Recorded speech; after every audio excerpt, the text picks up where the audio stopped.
દિવાળી એ અધર્મ અને અસત્યના અંધકાર ઉપર ધર્મ અને સત્યના પ્રકાશનો વિજય છે. અધર્મ અને અંધકારના પ્રતીક સમા રાવણ ઉપર વિજય મેળવીને શ્રી રામ અયોધ્યામાં આગમન થતા પ્રજાએ તેમનું સ્વાગત દીપ પ્રગટાવીને કર્યું હતું. કાલિકા પુરાણ પ્રમાણે આ દિવસે મહાદેવી કાલિકાએ અનેક રાક્ષસોનો સંહાર કર્યો અને દેવો અને મનુષ્યોએ દીપ પ્રગટાવી મહાદેવીના વિજયને વધાવ્યો હતો. આમ આપણે હજી પણ દિવાળીના દિવસોમાં દીપ પ્રગટાવીએ છીએ.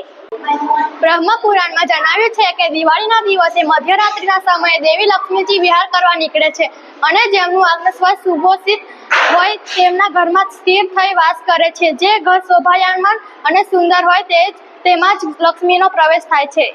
ભારત અને સમગ્ર વિશ્વ દિવાળીની ઉજવણી 5 દિવસમાં વહેંચાયેલી છે. વસુ બારસ. બારસનો અર્થ થાય છે 12મો દિવસ અને વસુનો અર્થ થાય છે ગાય. આ દિવસે ગાય તથા વાછરડાની પૂજા થાય છે. ધનતેરસ. ધનનો અર્થ થાય છે સંપત્તિ અને ત્રયોદશી એટલે 13મો દિવસ. વાસણો સોનું ખરીદવા માટે આ દિવસ શુભ મનાય છે. નરક ચતુર્દશી. ચતુર્દશી એટલે 14મો દિવસ છે કે જ્યારે રાક્ષસ નરકાસુર હણાયો હતો. તે અસુર દેવી શક્તિનો અને અંધકાર પર પ્રકાશનો વિજય અભિવ્યક્ત કરે છે. દિવાળી નામનું સંસ્કૃત શબ્દ દીપાવલી પરથી ઉતરી આવ્યું છે, જેનો અર્થ થાય છે પ્રકાશની પંક્તિ.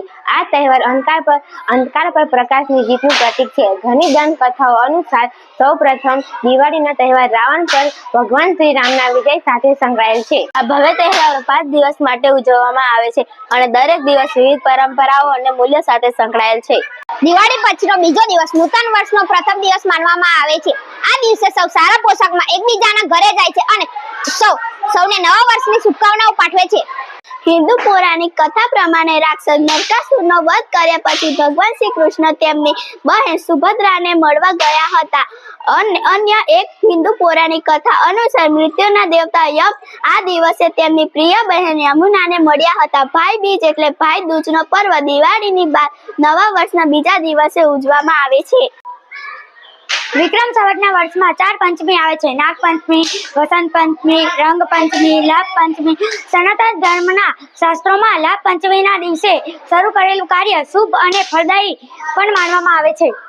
ઝગમગતા દીવાની ચમકથી પ્રકાશિત આ દિવાળી અમારા આંગણામાં ધન, ધાન્ય, સુખ અને સમૃદ્ધિ સાથે ભગવાનના અનંત આશીર્વાદ લઈને આવે. આ દિવાળીના દીવડાઓ તમારા અંતરને જગમગાવે અને આંગણે પૂરેલા સાથિયાઓ સ્નેહીઓ વચ્ચે આત્મીયતા વિકસાવે એવી મંગલ કામના સાથે સૌને શુભ દીપાવલીનો